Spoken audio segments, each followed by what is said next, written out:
So food bars are becoming a really popular thing these days. We've got a ton of companies making a ton of different kinds of bars. We want to help you walk through what do you do when you go down the grocery store aisle? How do you figure out what to pick, what's going to make your body reverse disease, maintain optimal health, be the best thing you can do? So we want optimal nutrition for disease reversal. We want it to be whole plant foods. We want it to be raw most of the time, preserve our antioxidants, and we want it to be organic. Now there are many companies out there making many different kinds of bars, so we went and we got at least one or two of some of the common ones that were available. We want to walk you through those.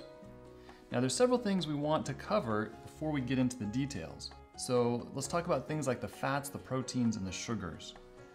Everybody's worried about protein these days. What the reality is that most people on the planet don't worry about protein, and the people that live the longest and the healthiest actually have relatively low protein compared to much of what we talk about in this country today. They have a high carb, high plant food based diet, relatively low animal protein, and they live long and strong. Fats are also another issue we want to pay attention to. Most whole plant food based fats are really not an issue.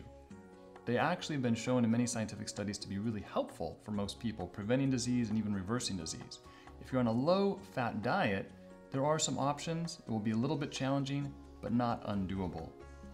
Carbs we want to pay attention to, especially sugars. Complex carbs are really not much of an issue, but when we start getting into a lot of sugars, even natural ones, we want to be cautious. Exercise with sugar is relatively okay. A lot of sugars without the active exercise we want to be careful of. Now almost all of these bars really don't have much in the way of sodium, so sodium's not going to be a problem. So in general these bars don't play any games in terms of servings per container. One bar, one serving, done deal. In general, we recommend whole food products. Bars, sometimes they process things, they grind things up. It's not quite whole foods, but for what we're talking about here, it's relatively whole.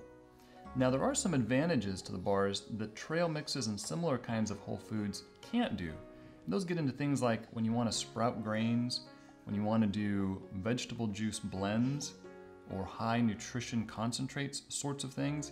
You can do those in bars, you can't in trail mixes. Now there are other bars out there that don't meet these high standards. They may not be organic, so forth and so on. They may have some additives or something like this. Pick the best thing you can